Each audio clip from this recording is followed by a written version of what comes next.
जय हिंद। तो स्वागत है आप सभी का। इससे पहले मैंने आपको गुट निरपेक्षता समझा दिया था, है ना। और अब जो है हमारा चैप्टर एक्चुअली में स्टार्ट होता है। इससे पहले के मैंने बताया था आपको चारों टॉपिक जो थे वो आपके फर्स्ट चैप्टर से तो जो डिलीट है, बट मैंने कहा ना उन्हें पढ़ना बहुत जरूरी है, क्योंकि उनके बिहाफ पे ही आप अपनी पूरी बुक को समझ पाओगे। और मैंने कहा था वो पूरे जो चार टॉपिक मैंने पढ़ाए हैं वो पूरे आपके फर्स्ट बुक के अंदर यूज होंगे, है ना। और बिना उनको समझे आप इस चैप्टर को नहीं समझ पाओगे। इस चैप्टर को छोड़ो, आप पूरी 12th क्लास में पूरी फर्स्ट बुक और सेकंड बुक, उसमें जो सिनेरियो बनेगा, जो कहानियां बनेंगी, जो एल्गोरिदम स्टार्ट होगा वो वहीं से स्टार्ट होगा। इसीलिए मैंने आपसे कहा था कि आप उन चार टॉपिकों को जरूर पढ़ना, क्योंकि बिना उसकी शुरुआत के अगर आप डायरेक्ट सोवियत संघ के बारे में समझोगे या डायरेक्ट सोवियत प्रणाली समझते हुए चले जाओगे तो आपके कुछ समझ नहीं आएगा, आप सिर्फ चैप्टर खत्म करोगे। लेकिन अगर आप चाहते हो कि तसल्ली से मुझे चैप्टर भी समझ में आए, पेपर में अच्छे से क्वेश्चन भी कर पाऊं और कहानी भी मेरी बहुत अच्छे से क्लियर हो, ठीक है, हर एक चीज, तो इसीलिए मैंने कहा था आप तरीके से पढ़ते हुए चलना, बैकग्राउंड से बिल्कुल। जैसे मैंने बताया आज हमारा टॉपिक होगा रूस की क्रांति, कि रूस जो है वो कैसे आजाद हुआ, वहां पर राजा जार के शासन कैसे खत्म किया गया, रूस की क्रांति का जनक कौन था, लेनिन किससे प्रेरित था, समाजवाद कैसे रूस में आता है, वो सारी घटनाक्रम और जो समाजवाद रूस में आता है उसकी विशेषता क्या थी, यानी कि सोवियत प्रणाली पढ़ेंगे आज हम, ठीक है। तो आई थिंक आपने थंबनेल देख लिया होगा। चलते हैं अपनी वीडियो को शुरू करते हैं। इसे ये पार्ट 4 है हमारा, है ना, पार्ट 5 है शायद, है ना, पार्ट 5 है, पार्ट 4 हमने करा दिया है। देखो टॉपिक है हमारा आज का रूस की क्रांति, ठीक है, जिसे आगे बताऊंगा बलेश्विक क्रांति के नाम से भी जानते हैं। शुरू कैसे हुई समझते हैं। देखिए ये आपको दिख रहा होगा रशिया। रशिया जो है वो दुनिया का सबसे बड़ा देश है, ठीक। जब सोवियत संघ था तब भी दुनिया का बड़ा देश था, और सोवियत संघ के विघटन के बाद भी 15 देशों में टूटने के बाद भी दुनिया का सबसे बड़ा देश है कौन, आपका सोवियत, यानी कि रशिया, मतलब पहले सोवियत संघ बोलते थे उसको, ठीक है। सुनना मेरी बात को आप ध्यान से। देखिए जो रशिया था उसमें एक राजा हुआ करता था, वहां पर राजा को बोलते थे जार। सोवियत संघ के अंदर जो राजा था वहां का राजा का नाम क्या था, जार था। और वहां के राजा का नाम था जार निकोलस द्वितीय। क्या नाम था वहां के राजा का, जार निकोलस द्वितीय। ये आपको गाड़ियों की आवाज बहुत परेशान करती होगी ना, चलिए यार पी पी पी, एक्चुअली में क्या करे भाई, गाड़ी वाले भी जाते आते रहते हैं, इनका तो थोड़ा होदन पे हाथ रहता लगता है। जार निकोलस द्वितीय जो था बेसिकली ये रूस का क्या था, राजा था, और इसका रूस पर शासन था, ठीक है। बड़ा ही बेहुदा राजा था ये। इसके साम्राज्य में यानी कि इसके शासन काल में जापान इस पे कब्जा कर लेगा रूस में। इसके शासन काल में प्रथम विश्व युद्ध होगा और 2 लाख सेना, बात समझ के नहीं समझ गए, प्रथम विश्व युद्ध में जापान अमेरिका सॉरी रूस की मारी जाएगी। मतलब ये अपनी जनता की परवाह नहीं कर रहा था, अलग ही दुनिया में जी रहा है राजा, ठीक है।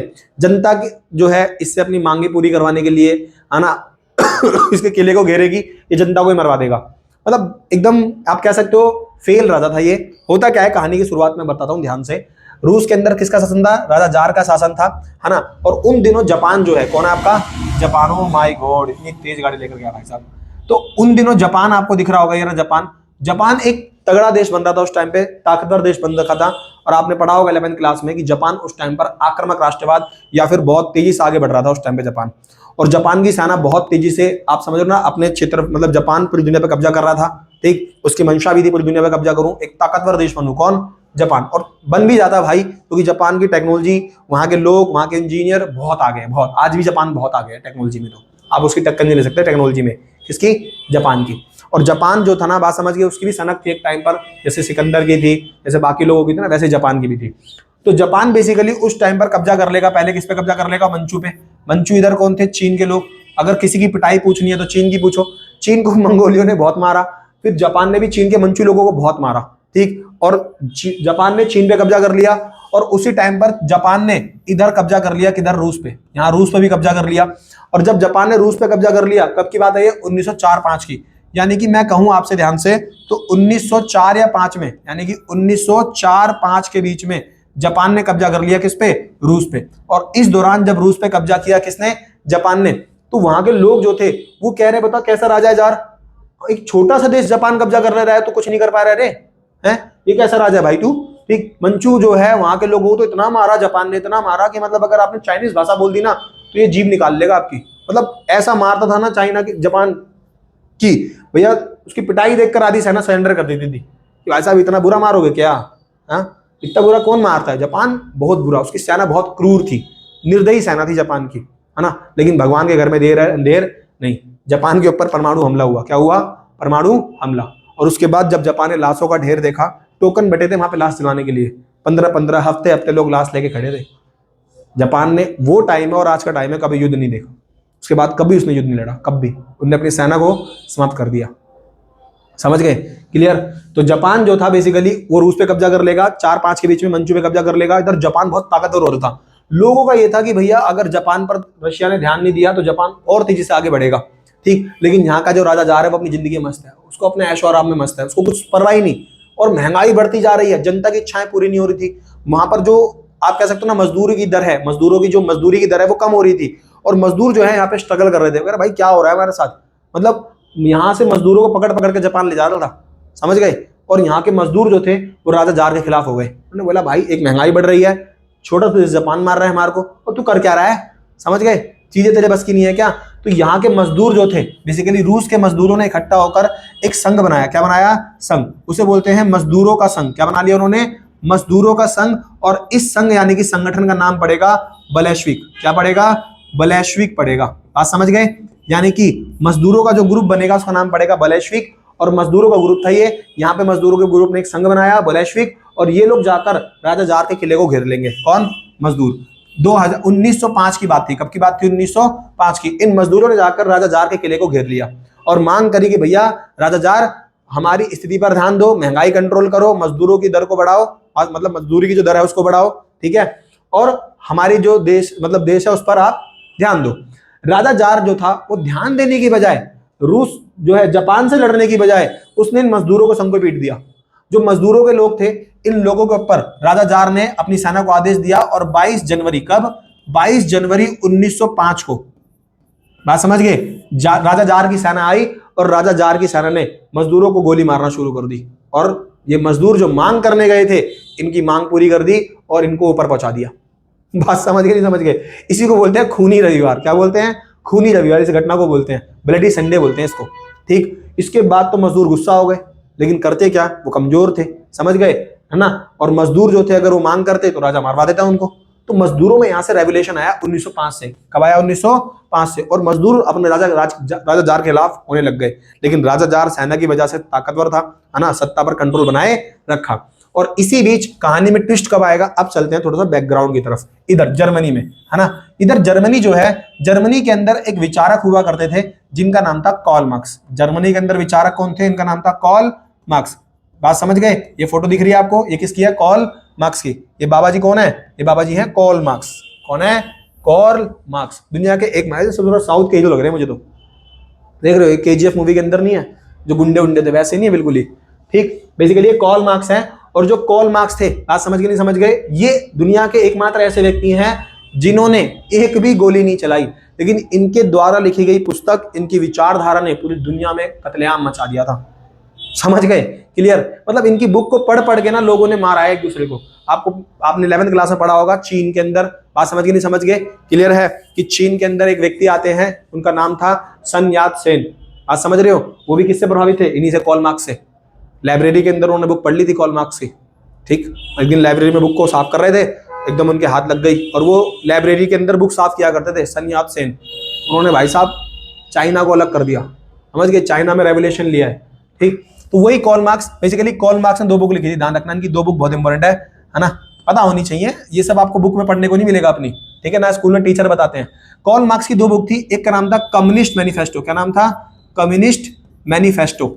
जो कम्युनिस्ट मैनिफेस्टो बुक थी इनकी, और एक इनकी बुक का नाम था दास कैपिटल। क्या नाम था इनकी बुक का? Das Kapital. ये 2 बुक है इनकी बहुत फेमस, कार्ल मार्क्स की।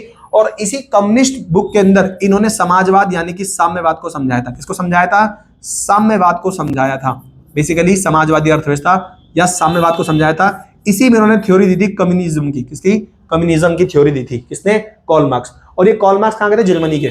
और यही जर्मनी में उन दिनों एक व्यक्ति हुआ करते थे जो पढ़ रहे थे, जो रूस के थे बेसिकली। इनका नाम है व्लादिमीर लेनिन। क्या नाम है?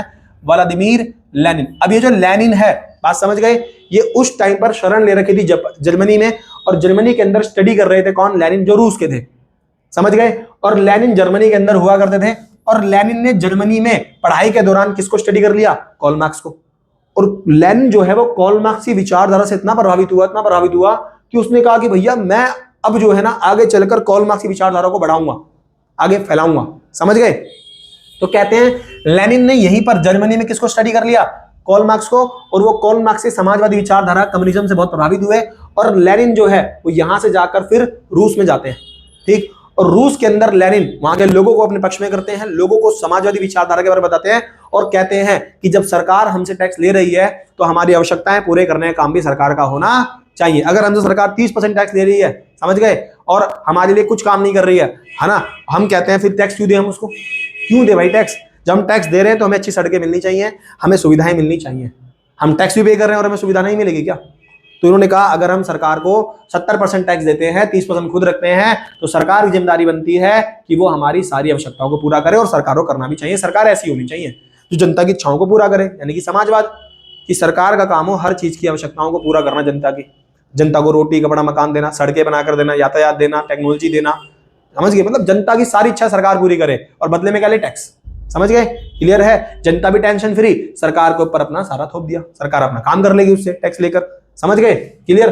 तो जो कार्ल मार्क्स की विचारधारा से प्रभावित लेनिन था वो रूस में गया, और रूस में लेनिन ने यहाँ के लोगों को अपने पक्ष में कर लिया। ध्यान रखना, यही लोग बाद में चलकर मिलकर क्या बना देंगे, सोवियत संघ। यहाँ के लोगों को, रूस के जो यहाँ के लोग थे इनको पक्ष में कर लिया, और बलेश्विक लोग, कौन से लोग, बलेश्विक लोग, ये किसके पक्ष में आ गए, ये भी पक्ष में आ गए लेनिन के। मैंने कहा भाई लेनिन, क्लियर, तुम सही बोलते हो, ये जार हरामी ससुरा हमारे साथ बहुत गद्दारी कर रहा है, हमें बहुत मारता है जी, इसको भर दो जी, ठीक। तो लेनिन ने कहा आप मेरे साथ जुड़ो, संगठन बनाओ, समझ गए। तो यहाँ के लोग जो लेनिन के साथ आ गए, और बलेश्विक लोग जो पहले से खार खाए बैठे थे, ये लोग किसके खिलाफ हो गए, राजा जार के। और उसी टाइम पर उन दिनों 1914 में प्रथम विश्व युद्ध शुरू हो गया, और आप सभी जानते हो प्रथम विश्व युद्ध जो है 1914 शुरू होकर 1918 तक चला, और 17 में ही रूस की क्रांति होगी, समझ गए, यानी कि शीत युद्ध के टाइम पर रूस की क्रांति हुई, और राजा जार के टाइम पर हुआ था प्रथम विश्व युद्ध। मतलब जब प्रथम विश्व युद्ध हुआ तो रूस का राजा कौन था उस टाइम पे, राजा जार, निकोलस तृतीय। और प्रथम विश्व युद्ध में अगर सबसे ज्यादा अगर किसी को सैनिक क्षति हुई तो वो रूस को हुई, रूस के 2 लाख सैनिक मारे गए। अब यहाँ की जनता जो है वो राजा से कहने लगी कि भाई तू है राजा किस बात का, मुझे बता पहले।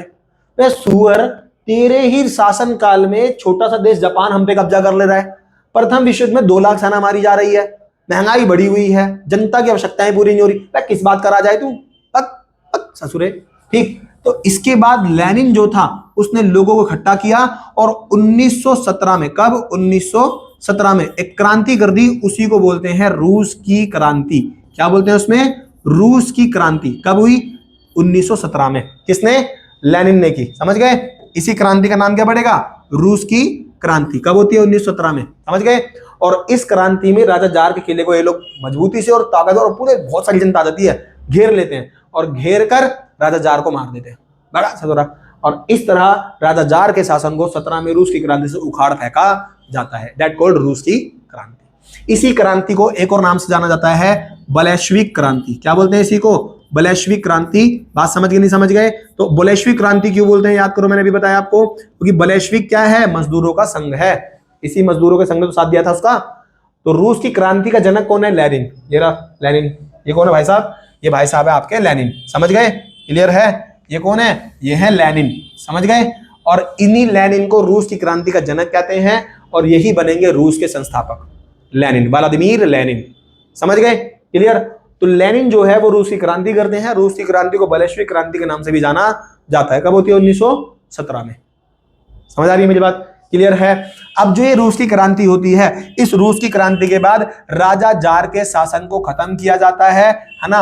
और इस तरह रूस में लेनिन का शासन शुरू होता है, लेनिन राष्ट्रपति बनता है। क्या बनता है, लेनिन राष्ट्रपति, और लेनिन को राष्ट्रपति बनाया जाता है। तो रूस का पहला राष्ट्रपति कौन बनता है, लेनिन। और लेनिन वहां पर सभी, लेनिन जो है एक पार्टी बनाता है, और उसी पार्टी को बोलते हैं कम्युनिस्ट पार्टी। क्या बोलते हैं, कम्युनिस्ट पार्टी। और इस तरह रूस में किसका शासन आता है, कम्युनिस्ट पार्टी का शासन आता है, समझ गए। और जो यहाँ के देशों के लोगों ने रूस को सहयोग किया था, वो सारे देश इकट्ठा होकर आगे चलकर एक ग्रुप बना लेंगे, और 1922 में 15 देशों को मिलाकर एक ग्रुप बन जाएगा। देशों को, कितने देशों को, 15 देशों को मिलाकर ग्रुप बनेगा, और इसी को बोलेंगे सोवियत संघ। क्या बोलेंगे इसी को, सोवियत संघ। तो बताओ सोवियत संघ कब बनेगा, 1922 में, समझ गए। सारी कहानी क्लियर हुई।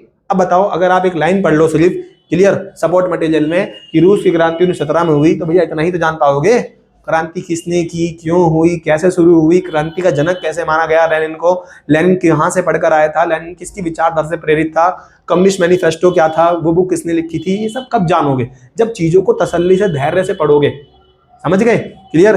एकदम से नहीं पढ़ना, एकदम से खत्म नहीं करना है, टॉपिक बाय टॉपिक चीजों को समझते हुए चलो, समझ गए। तसल्ली से बिल्कुल पढ़ाऊंगा मैं, है ना, हर एक टॉपिक कवर करेंगे प्यार से बिल्कुल ही। तो आई थिंक आपको रूस की क्रांति अब क्लियर हुई होगी। अब कोई सवाल आपका बचना नहीं चाहिए, इसके बाद भी कोई सवाल बचता है तो आप कमेंट कर देना, बता दूंगा, ठीक है। दैट कॉल्ड रूस की क्रांति। और इस तरह रूस में क्या आएगा, कम्युनिस्ट पार्टी का शासन, यहां पर ये समाजवादी व्यवस्था को लेकर आएंगे और रूस क्या बन जाएगा इसके बाद, समाजवाद। बात समझ गए, यानी कि रूस के अंदर कैसे अर्थव्यवस्था आएगी, समाजवादी अर्थव्यवस्था। और नेक्स्ट टॉपिक में यही पढ़ाऊंगा आपको कि समाजवादी अर्थव्यवस्था क्या होती है, इसी को सोवियत प्रणाली कहते हैं। बेसिकली मैं समझा देता हूं आपको, रूस में कैसी अर्थव्यवस्था थी, समाजवादी अर्थव्यवस्था। समाजवाद को क्या बोलते हैं, साम्यवादी प्रणाली। क्या बोलते हैं इसी को, साम्यवाद। बात समझ गए, इसी को बोलते हैं सोवियत प्रणाली। क्या बोलते हैं इसी को, सोवियत प्रणाली। बात समझ गए, इसी को इंग्लिश में बोलते हैं कम्युनिज्म या कम्युनिस्ट। बात समझ गए, क्लियर। और इसी की ये लाने वाला कौन था, लेनिन। क्लियर है, तो ये चीज हम समझते हैं। और अब जो रूस की अर्थव्यवस्था वो कैसी थी, समाजवादी। समझ गए, तो रूस में समाजवाद कैसे आया, राजा जार के शासन को हटाकर, समझ गए, जो पूंजीवाद को फॉलो करता था बेसिकली। तो राजा जार के शासन को हटाकर वहां पर समाजवाद की स्थापना की गई और इस तरह रूस बना। लेनिन वहां के राष्ट्रपति बने, संविधान लिखा गया, लेकिन संविधान में उन्होंने गलती कि भाई अपनी ही पार्टी को वेरीफाई किया। रूस के अंदर किसी और पार्टी को स्थान नहीं मिला, वहां पे अपोजिशन नहीं था, एक ही पार्टी थी, एक ही पार्टी का दल था। आप समझ गए, एक दलीय व्यवस्था थी रूस के अंदर, ठीक है। और इसके बाद रूस जो है वो समाजवादी बन जाएगा, अपनी जनता का सारा ध्यान रखेगा, सरकार यहाँ पर जनता की सारी आवश्यकताएं पूरी करेगी, जनता को जो भी सुविधाएं देनी है, रोटी कपड़ा मकान, टेक्नोलॉजी, यातायात, हथियार, देश की रक्षा करना, एजुकेशन देना, सब काम सरकार करती है यहाँ पे। इसी को बोलते हैं समाजवादी अर्थव्यवस्था। मैं पढ़ाता हूं आपको, वो टॉपिक भी पूछता है आपसे कि सोवियत प्रणाली क्या थी या समाजवादी अर्थव्यवस्था की विशेषता बताइए। समझ गए, ये 6 नंबर का क्वेश्चन आता है आपके एग्जाम में, तो आप इजीली इस क्वेश्चन को कर दोगे। समझते हैं इस क्वेश्चन को भी। आई थिंक आपको चीज समझ आएगी ना, रूस की क्रांति क्या थी, ये बात ध्यान रखना, ठीक है। इस तरह रूस बना था। सोवियत प्रणाली यानी कि समाजवादी अर्थव्यवस्था की व्यवस्था विशेषता समझते हैं। भाई अगर चीजें क्लियर हो रही है तो वीडियो को लाइक शेयर जरूर कर दिया करो भाई, है ना। बाकी मुझे पता है कुछ बच्चे इस वीडियो को एग्जाम टाइम पर देखेंगे, बट मैंने कहा जो अभी से देखता हुआ चलेगा उसको बहुत तरीके से चीजें क्लियर होगी, उस टाइम पर वो रिवीजन करेगा। उस टाइम जब मैं आपको यूट्यूब पे क्वेश्चन कराऊंगा ना, तब वो क्वेश्चन करने में और पढ़ने में मजा आएगा, क्योंकि मैं आपको चीजें उस टाइम पर समझा चुका हूँ, वहां मैं आपको रिकॉल कराऊंगा। उस टाइम पर कई बच्चे होते हैं उनको समझ, भैया कैसे बोल रहे हो आप बात, 17 में रूसी क्रांति क्या थी, भैया तू जा भाई, क्योंकि जो चीज मैं धैर्य से पढ़ाकर आपको यहाँ चलूंगा वो फिर उस टाइम पर मैं बस लिपापोती कर पाऊंगा, इतना अच्छे से नहीं समझा पाऊंगा ना, क्योंकि मैं अभी मेरे पास टाइम है, मैं 1 साल तक आपको क्यों पढ़ाऊंगा, 1 साल तक मैं टॉपिक बाय टॉपिक वीडियो लेकर आऊंगा आपके लिए। क्यों, क्योंकि ताकि आपका पूरा सिलेबस कंप्लीट हो जाए और हर एक चीज आपकी टिप पर हो, हर एक कॉन्सेप्ट को जानते हो कैसे क्या चीज हुई थी। बात समझ गए, डीप से पढ़ेंगे, बैकग्राउंड से पढ़ेंगे, धैर्य के साथ, ज्यादा जल्दीबाजी नहीं। समझ गए, चाहे वीडियो एक मतलब वीडियो के अंदर टॉपिक कवर करेंगे, चाहे वो 10 मिनट की बने, चाहे 20 मिनट की, चाहे आधे घंटे की, चाहे 1 घंटे की। क्लियर है। सोवियत प्रणाली यानी कि समाजवाद, समझ गए। सोवियत प्रणाली की विशेषता क्या है, ये तो समझ में आ गया होगा कि रूस के अंदर समाजवाद कैसे आया, रूस सोवियत प्रणाली को कैसे, इसी को बोलते हैं सोवियत प्रणाली, ठीक है। तो सोवियत प्रणाली के अंदर पूंजीवाद का विरोध होता है और साम्यवाद का पालन। मैंने कहा था अर्थव्यवस्था बेसिकली 2 प्रकार की होती है, या तो आपके देश में कैसी अर्थव्यवस्था होगी, पूंजीवादी, या तो आपके देश की अर्थव्यवस्था कैसी होगी, साम्यवादी। बात समझ गए। पूंजीवादी अर्थव्यवस्था में ज्यादा महत्व किसका होता है, प्राइवेट सेक्टर का, खुली अर्थव्यवस्था बोलते हैं इसको, और साम्यवाद अर्थव्यवस्था को बंद अर्थव्यवस्था बोलते हैं। यहाँ पर गवर्नमेंट के पास ज्यादा वैल्यू होती है, पावर यहाँ पर गवर्नमेंट के पास क्या होती है, ज्यादा होती है। तो मैंने कहा ना सोवियत संघ के अंदर हर फैसले कौन लेती थी, सरकार। यहाँ पर सारे फैसले किसके पास थे, सरकार के पास। यहाँ पर अर्थव्यवस्था कैसी थी, बंद। अर्थव्यवस्था कैसी थी, बंद, मतलब सारे व्यापार वगैरह सब चीज सरकार। यहाँ पर देश में ना देशी उद्योग थे, समझ गए नहीं समझ गए। देशी उद्योग मतलब होता है कि यहाँ पे सिर्फ आपको गवर्नमेंट चीजें मिलेंगी, प्राइवेट सेक्टर का यहाँ पर कोई रोल नहीं था। कहां पर, रूस के अंदर, यानी कि सोवियत संघ में, ठीक है। अगर मैं रूस या सोवियत संघ में कभी बोल दूं तो आप समझ जाना रूस सोवियत संघ एक ही है बेसिकली, ठीक है ना। पूंजीवाद का विरोध करते थे लोग कि भैया हम पूंजीवाद को फॉलो नहीं करेंगे, हम तो समाजवाद को फॉलो करेंगे। अच्छा, भारत की अर्थव्यवस्था कैसी है, भारत की अर्थव्यवस्था है मिश्रित।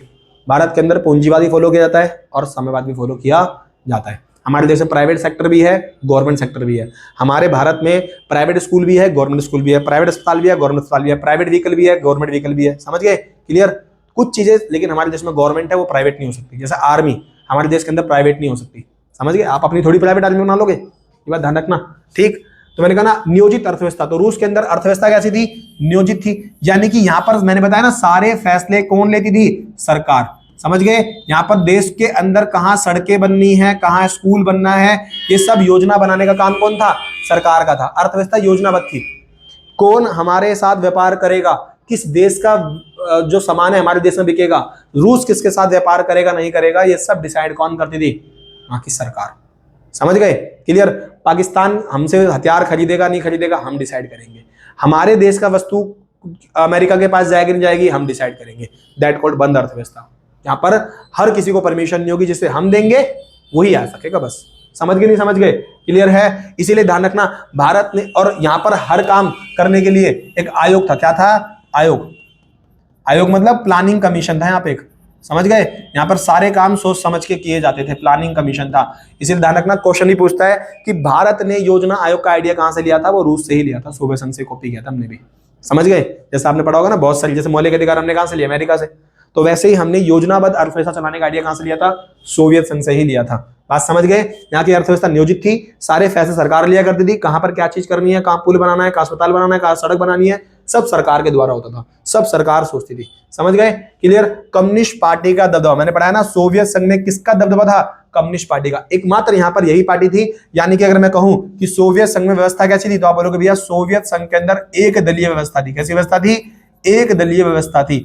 यहां पर विपक्ष का स्थान नहीं था। विपक्ष को क्या यहां स्थान था? तो आप बोलोगे भैया यहां पर विपक्ष का स्थान नहीं था, मतलब यहां पर अपोजिशन को कोई जगह नहीं थी। बात समझ गए? यहाँ के चुनावों में कोई ऑप्शन नहीं था आपके पास, चुनाव यहां सिर्फ दिखावा मात्र होते थे। 70 साल तक इस पार्टी ने क्या किया था? शासन। 70 साल तक। कितने साल तक? 70 साल तक शासन किया था इस पार्टी ने।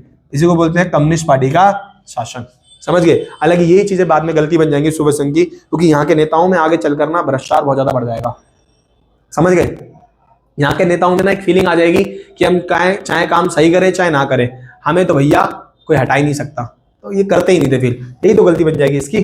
ठीक, आगे बढ़ते हैं। न्यूनतम जीवन स्तर की सुविधा, मतलब सोवियत संघ के अंदर, बात समझ गए? न्यूनतम जीवन स्तर की सुविधा थी रोटी कपड़ा मकान। क्या बोला?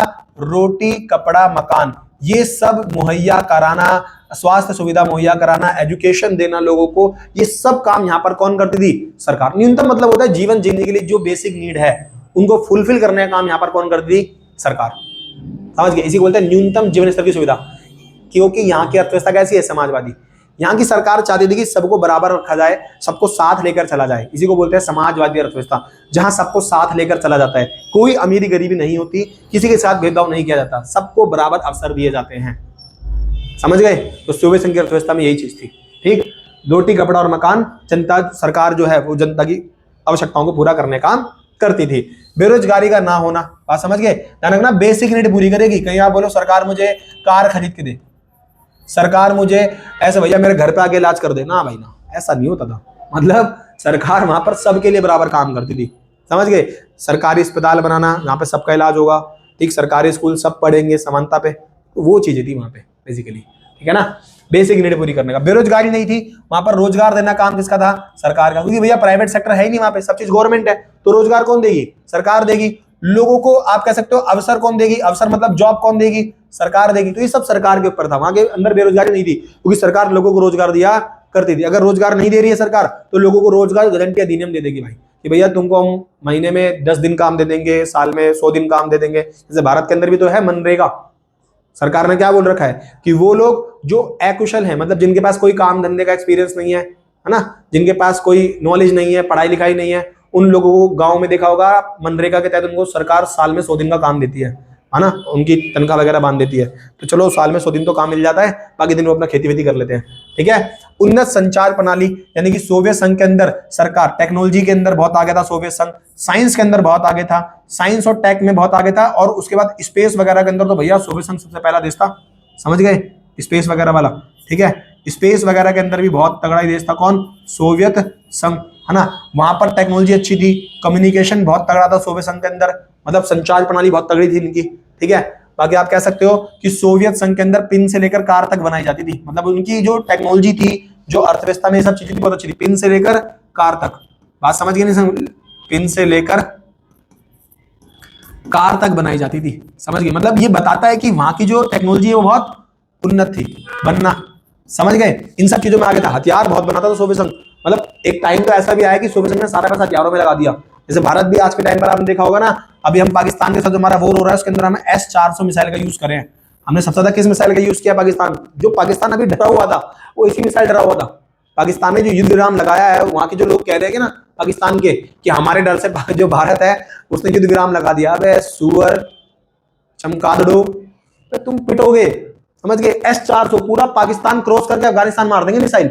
मतलब समझो हमारे पास तगड़ी तगड़ी मिसाइलें हैं, हमारे पास ब्रह्मोस मिसाइल, S-400 है ना, हमारे अभी हमारी डील चली थी S-500 की, एक S-300। इसका मतलब है कि 400 किलोमीटर तक हम कहीं भी टारगेट फिक्स करके मार सकते हैं। भारत से 400 किलोमीटर तक पाकिस्तान के अंदर मार सकते हैं मिसाइल S-500। समझ आ रहा है कि नहीं आ रहा? पाकिस्तान ने मिसाइलें छोड़ी, मिसाइल हवा में तबाह कर दी हमने। और ये हथियार किससे लिए? S-300 S-400। अभी जो हमने पाकिस्तान से वॉर हुआ उसमें S-400 बहुत यूज किया था, मतलब धमकी ज्यादा इसकी थी। तुमने भी डरा हुआ था पाकिस्तान कि भैया S-400 मारेगा, बहुत ही हमारे को। कौन? भारत। S-400 S-300 S-500 ये रशिया बनाता है। समझ गए? नहीं समझ गए? मतलब बहुत खतरनाक। जो हमने राफेल यूज किया वो फ्रांस से लाए थे हम। किससे लेके आए थे? फ्रांस से, है ना। तो हालांकि भारत को भी इस पे काम करना चाहिए। हमारी भी ब्रह्मोस है, बहुत सारी मिसाइल हमने अपनी बना रखी है। DRDO बहुत अच्छा काम करता है इसके अंदर। ड्रोन वगैरह बहुत अच्छे बनाने चाहिए हमारे को, क्योंकि आने वाले टाइम में ड्रोन का ही दौर होगा। देखो कि जिस तरह से वॉर बढ़ रहा है, ड्रोन वॉर बहुत होगा भाई। नहीं मतलब एक साथ 3000 ड्रोन आपकी तरफ रवाना कर दिए दुश्मन की तरफ।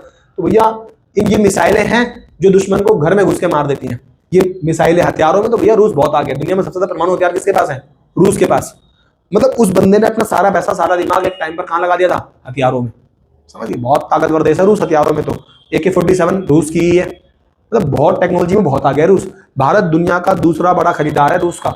हम रूस से हथियार खरीदते हैं दुनिया में दूसरे नंबर पे। समझ गए? हमारे उस टाइम पर, जिस टाइम पर 1965-71 में हमारे पास हथियार नहीं थे, हमें हथियार देने वाला रूस ही था उस टाइम पे। उसी रूस के हथियारों के बल पे हमने पाकिस्तान को 2 पिटा था। हालांकि पाकिस्तान हर बार पिटा है हमसे, वो कुत्ते की धूम है, वो कभी नहीं सुधरेगा। समझ गए? नहीं समझ गए? क्लियर? गरीब देश है यार, गरीब देश के पास, गरीब के पास कोई ऑप्शन नहीं। देखो जिसके पास कुछ नहीं होता ना वो गालियां बकता है दूसरों को, वो दूसरों से किलसता रहता है। जिसके पास अपने पास काम है, जिसके पास अपना काम धंधा है, सब कुछ ठीक चल रहा है, वो अपने काम में बिजी है। बिल्ले इंसान ही भिड़ते हैं। चुगली कौन करता है गली में बैठ के? पंगे कौन लेता है किसी किसी से? जिसके पास कोई काम धंधा नहीं है। वहाँ बेरोजगारी है, काम धंधा है नहीं, लोग पागल हो रखे हैं, वहाँ के भुखमरी फैली पड़ी है। कुछ नहीं तो भैया भिड़ो पागी भारत से, फिर पिटते हैं, फिर पापा पापा बोलते हैं। वही हाल है वहाँ का। ठीक, तो ध्यान रखना। तो उन्नत संचार प्रणाली थी, पिन से लेकर कार तक बनाई जाती थी। बहुत आगे था रूस इसमें, है ना। सभी उद्योगों और संसाधनों पर कंट्रोल किसका था? राज्य। राज्य मतलब होता सरकार का। किसका कंट्रोल था? सरकार। मतलब वहां पर सारे संसाधन, हर चीज पर कंट्रोल। जैसे वहां की फैक्ट्रियां, वहां के काम धंधे, वहां के कारखाने, वहां की चीजें सब सरकार के अंडर में थी। वहां का यातायात सरकार का, वहां का अस्पताल सरकार के, हॉस्पिटल स्कूल सरकार के। वहां पे मतलब मैं कहूं तो आपसे उद्योग, जो समझ गए ना, इंडस्ट्री, वो सब सरकार के पास थी। संसाधन मतलब रिसोर्सेज, सब पे सरकार का कंट्रोल था, है ना। और सरकार वहां पर किसके आधार पे? समानता के आधार पे सबको बांटा करती थी। इसी को बोलते हैं समाजवादी अर्थव्यवस्था, जहां पे हर चीज क्या हो? सरकारी हो, हर चीज सरकार के अंडर में हो। राज्य मतलब सरकार। समझ गए? क्लियर है? आई होप आपको ये चीज समझ आई होगी समाजवादी अर्थव्यवस्था क्या होती है। और रूस अपनी जनता का सारा ध्यान रखता था, सारी जनता की आवश्यकताओं को पूरा करता था, रूस यानी कि सोवियत संघ। ठीक है, लेकिन फिर भी ऐसा क्या हुआ कि जनता का ध्यान रखने के बावजूद भी, बेरोजगारी ना होने के बावजूद भी, बात समझ गए? नहीं समझ गए? जब वहां पर पेन से लेकर कार तक बनाई जा रही है, इन सब कुछ होने के बावजूद भी ऐसा क्या हुआ कि रूस का विघटन हो गया, सोवियत संघ का विघटन हो गया। आप समझ गए? कैसे सोवियत संघ का विघटन हुआ? कैसे एक राष्ट्रपति आए मिखाइल गोर्बाचेव, जो सोवियत संघ के विघटन को रोकना चाहते थे, वो सोवियत संघ को बचाना चाहते थे। उन्होंने 2 सुधार भी शुरू किए, पर वो नहीं कर पाए। क्यों नहीं कर पाए? क्या सुधार करना चाहते थे? क्या वजह थी आगे चलकर सोवियत संघ जो कोलैप्स कर गया? कैसे उसमें दिक्कतें आई, हम समझेंगे नेक्स्ट वीडियो के अंदर। और नेक्स्ट वीडियो में मैं आपको समझाऊंगा मिखाइल गोर्बाचेव जो है उन्होंने क्या सुधार किए। आप समझ गए? उसके बाद हम नेक्स्ट वीडियो के अंदर पढ़ेंगे सोवियत संघ का विघटन कैसे हुआ। और इसी तरह टॉपिक बाय टॉपिक वीडियो को कवर करते हुए हम आगे बढ़ते रहेंगे। आई होप आपको चीज समझ आई होंगी। जय हिंद।